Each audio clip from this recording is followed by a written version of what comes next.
नमस्कार खवय्ये, ज्योतिष किचनमध्ये आपलं स्वागत आहे. तर आज आपण कढीची रेसिपी बघणार आहोत. सगळ्यांना आवडणारी, हवी-हवीशी असणारी आणि गरम-गरम पिण्यासाठी मजेदार असणारी ही कढी. तर चला त्यासाठी काय साहित्य लागणार आहे बघूया. त्यासाठी इथे मी दही घेतलेला आहे पाव किलो. दह्यापासून आपण कढी बनवणार आहोत. आणि 4 चमचे इथे मी बेसन पीठ घेतलेलं आहे. फोडणीसाठी साहित्य बघूया आपण. कोथिंबीर घेतलेली आहे इथे, पाव चमचा हिंग, अर्धा चमचा मोहरी,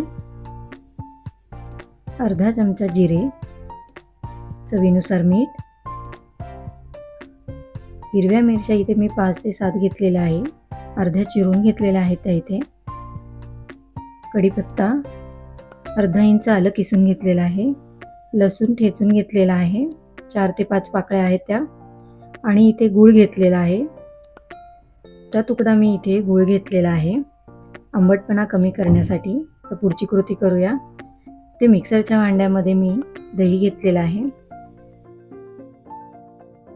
त्यामध्ये आपण बेसन पीठ टाकून घेणार आहोत आणि मिक्सरमध्ये बारीक केल्यावर पटकन होतं आणि वेळही लागत नाही. अशा पद्धतीने आपल्याला मिक्सरमध्ये फिरवून घ्यायचं आहे हे मिश्रण. तर हे बघा, या पद्धतीने मी रवीच्या साहाय्याने घुसळून घेतलं तरीही चालेल. तर आपण फोडणीची तयारी करूया. कढईमध्ये इथे मी 2 चमचे तूप घेतलेलं आहे. तर इथे तूप आपलं छान गरम झालेलं आहे. त्यामध्ये मी मोहरी टाकून घेतलेली आहे. मोहरी तडतडल्यानंतर आपल्याला जिरे टाकून घ्यायचे आहे. त्यानंतर आपण त्यामध्ये हिंग टाकून घेणार आहोत. तुपाची फोडणी दिल्यामुळे कढीची चव छान लागते. त्यानंतर आपण अद्रक टाकून घेऊया आणि लसूणही टाकून घेऊया. व्यवस्थितपणे परतून घ्यायचं आहे आपल्याला. तूप टाकल्यामुळे कढीची चव छान लागते आणि वेगळ्या पद्धतीची ही कढी तुम्ही नक्की ट्राय करून बघा. कढीपत्ता टाकून घेऊया आपण आणि त्यानंतर मिरचीही त्यामध्ये परतून घेऊया. तर इथे मिरचीही आपली व्यवस्थितपणे परतली गेली आहे. त्यानंतर आपण यामध्येच फोडणीमध्येच कोथिंबीरही टाकून घेऊया. त्यामुळे कढीला कलरही छान येतो. हळद टाकण्याची गरज येत नाही आणि मी या कढीमध्ये हळद टाकणार नाही आहे. तुम्हाला हवं असल्यास तुम्ही टाकली तरीही चालेल. कोथिंबीर परतायला टाकल्यामुळे कढीचा कलर खूप सुंदर येतो आणि दिसायला ही कढी खूप छान दिसते. चवीलाही उत्तम लागते. तर सर्दीमध्ये गरम गरम कढी प्यायला किती छान लागते ना. तर नक्की करून बघा. तर यामध्ये आता आपण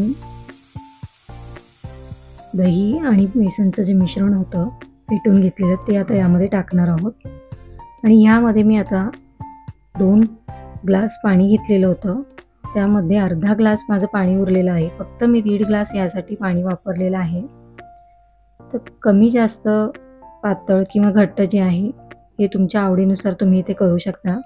आता सध्या जरी पातळ दिसत असली तरीही नंतर शिजल्यानंतर, उकळी आल्यानंतर कढी घट्ट होते. तर हे बघा, इथे अर्धा ग्लास माझं पाणी उरलेलं आहे. इथे फक्त 1.5 ग्लास पाणी कढीसाठी वापरलेलं आहे. मीठ टाकून घेऊया. त्यानंतर गूळ टाकून घ्यायचा आहे. गूळ टाकल्यामुळे थोडासा आंबटपणा कमी होतो. चवीलाही उत्तम लागते. ह्यामध्ये तुम्हाला हवं असल्यास तुम्ही मेथीदाणे टाकले तरीही उत्तम लागणार चवीला. आपल्याला याला उकळी येऊन द्यायची आहे. बेसन पिठामुळे आपण जे डाळीचं पीठ वापरलेलं आहे त्यामुळे घट्टपणा येतो आणि कढी फुटतही नाही. तुम्ही दह्याऐवजी ताकही येथे वापरू शकता. ताक वापरल्यावर कधी कधी कढी फुटू शकते. त्यामुळे आपल्याला त्यामध्ये बेसन पीठ आहे ते मिक्स करून घ्यायचं असतं. त्यामुळे कढी फुटत नाही. आणि दही जरी वापरलं तर आपल्याला रूम टेम्परेचरचं वापरायचं आहे. फ्रीजमधनं काढून लगेच दही वापरलं तर त्याचीही कढी फुटू शकते. तर इथे व्यवस्थितपणे आपल्याला हे मिक्स करून घ्यायचं आहे.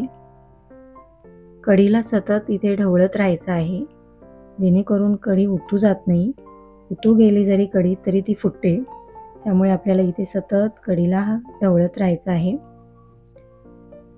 आता जरी तुम्हाला ती पातळ दिसत असली तरीही थंड झाल्यानंतर किंवा शिजत आल्यानंतर त्यातलं जे बेसन पीठ आहे ते घट्टपणा देत असतं कढीला. तर उकळी आल्यानंतर कढी जी आहे ती घट्ट होत जाते. कढी बरोबर तुम्ही भजी जरी बनवले तरीही खूप सुंदर लागतात. तर आमच्याकडे बुंदी टाकून खातात खूप आवडीने. सर्वांना कढी खूप आवडते. एनी टाईम सगळ्यांची फेवरेट अशी ही कढी. तर अशा पद्धतीने तुम्ही एकदा ट्राय करून बघा.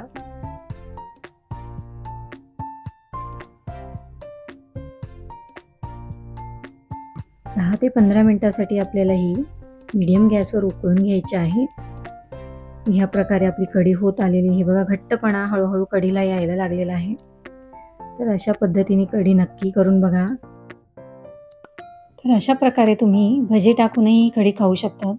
आमच्या घरामध्ये सर्वांना खारी बुंदी टाकून फार आवडते. तर नक्की ट्राय करून बघा अशा प्रकारे.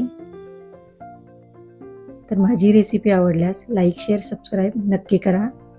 धन्यवाद.